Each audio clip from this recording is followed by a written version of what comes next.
Hi hello வணக்கம் மக்களே.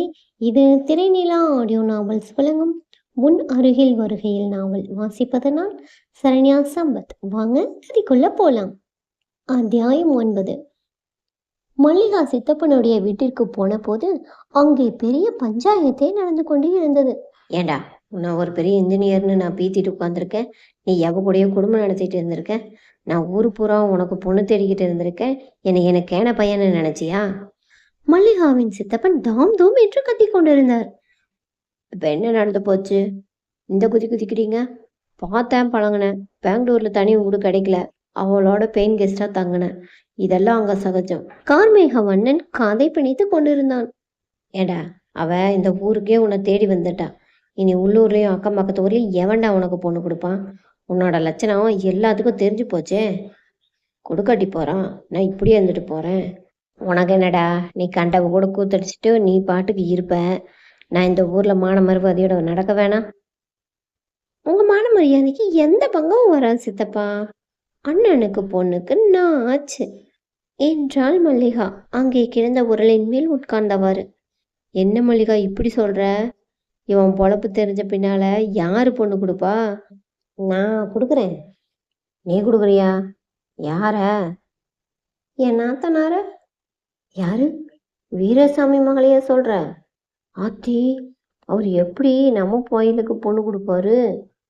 அந்த பொண்ணோட அழகுக்கும் படிப்புக்கும் இந்த கேடுகட்ட பையன்கிட்ட நிக்க முடியுமா? நான் கட்டி வைக்கிறேன் சித்தப்பு, நீங்க அண்ணனை வர சொல்லுங்க. ஏன் மல்லிகா, உண்மையிலேயே உன் நாத்தனார் அவ்வளோ அழகா இருப்பாளா? பெங்களூர் தக்காளி மாதிரி இருப்பானே, நீ வந்து பாரு. அவனும் வந்து பார்த்து விட்டான். அவன் விட்ட ஜொல்லில் வராண்டாவையே கழுவி விடலாம் போல ஆகிவிட்டது. வீராசாமி மகளை உள்ளே போக சொல்லி கஞ்சாடி காட்டினார். அவள் உள்ளே போய்விட்டாள். அப்போது மல்லிகாவின் முந்தானை மறைவில் இருந்த ரிமோட் கீழே நழுவி விழுக, ஆட இந்தா இருக்கு ரிமோட்டு என்று அப்போதுதான் அதை பார்த்தவள் போல் மல்லிகா எடுத்து கொடுத்தாள்.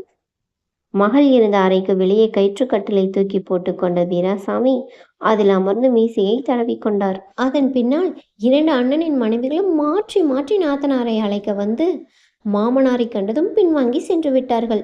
விருந்து முடிந்து பரந்தாமனும் கார்மேகவனனும் எதிர்கட்சி தலைவர்கள் போல் எதிரெதிரே அமர்ந்து கால் மேல் கால் போட்டுக்கொண்டு வெற்றிலை பாக்கு போட ஆரம்பித்தார்கள்.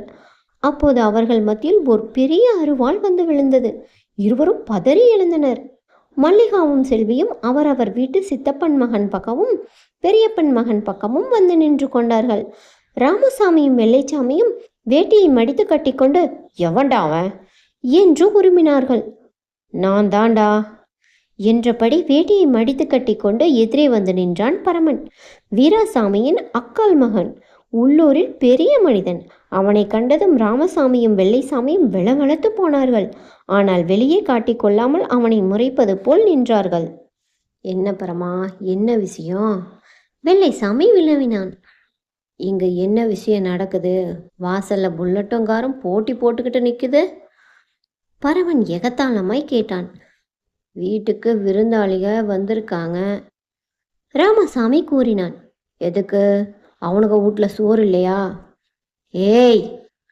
சுட்டு விரலை நீட்டியவாறு பரந்தாமன் எழுந்திருக்க, கார்மேகவண்ணன் யோசிக்காமல் பரமனின் சட்டை மேல் கையை வைத்தான்.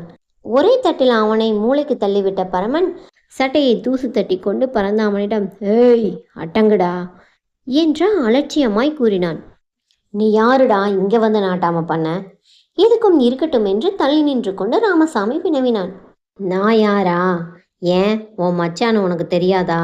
நான் கட்டிக்க போற என் தாய் மாமமாக என் முறை பொண்ணு இந்த வீட்டில் இருக்கு. கண்ட நாதாரியம் வந்து உறவு கொண்டாடிட்டு நடு வீட்டில் வந்து உட்காந்து வாளாட்டுறத நான் சகிச்சிட்டு இருக்க மாட்டேன்.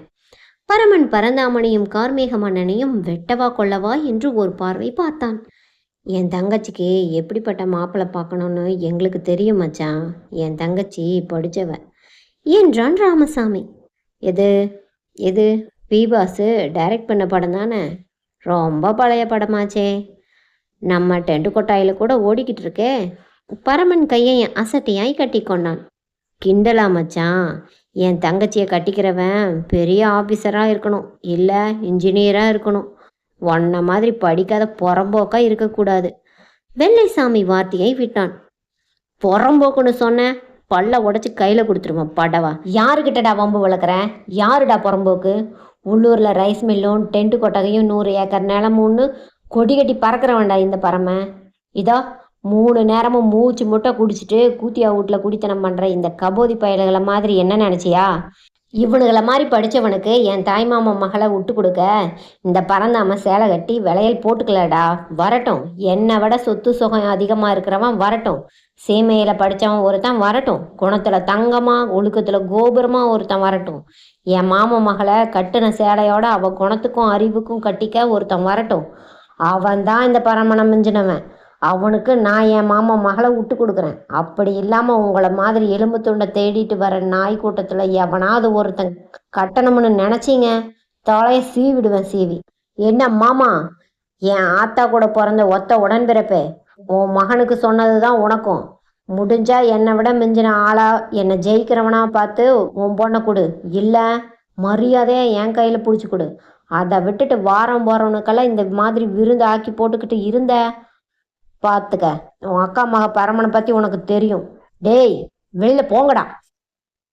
எதற்கு வம்பு என்று பரந்தாமன் புல்லட்டில் பாய அவனுக்கு முந்தியே கார்மேக மன்னனின் கார் பறந்து விட்டது. வெள்ளைசாமியும் ராமசாமியும் அவரவர் மனைவிகளின் அவசர அழைப்பிற்கு இணங்கி மந்திர ஆலோசனைக்கு போய்விட அங்கு நடந்து கொண்டிருந்த கலைபுரம் எதையும் கவனிக்காதது போல் கோழி இறகால் காதை குடைந்து கொண்டு அமர்ந்திருந்த வீராசாமியிடம் கனகவள்ளி முறையிட்டாள். வீட்டுக்குள்ள இம்புட்டு கூத்து நடக்குது, எதுக்கும் அசைஞ்சு கொடுக்காம பிடிச்சி வச்ச புள்ளார் மாதிரி இப்படி உட்காந்துருந்தா என்ன அர்த்தம்? என் புருஷன் பெரிய வீரபாண்டியை கட்டப்போமான்னு பெருமையாக பீத்திக்கிட்டு இருந்தேன். இப்போ அக்கா மகன் ஆட்டம் போட்டுக்கிட்டு போகிறான். நீங்கள் வேடிக்கை பார்த்துட்டு உட்காந்துட்டு இருக்கீங்க. உங்களுக்கே இது நல்லா இருக்கா? அறைக்குள் அமர்ந்து எஃப்எம்மில் பாட்டு கேட்டுக்கொண்டே நாவல் ஒன்றை படித்து கொண்டிருந்த சுமித்ராவிற்கும் அந்த எண்ணம் தான் இருந்தது. வீராசாமி கோபக்காரர், 1000 பேர் வந்தாலும் எதிர்த்து நிற்கும் தைரியசாலி. அவர் வீட்டில் வந்த அவரது அக்காள் மகன் அவ்வளவு சத்தம் போட்டுவிட்டு போகிறான். வீட்டிற்கு வந்த விருந்தாளிகள் பயந்து ஓடுகிறார்கள். அவர் அசையாமல் அமைதியாய் இருக்கிறார். ஏன்? வீராசாமி வாய் திறந்தார்.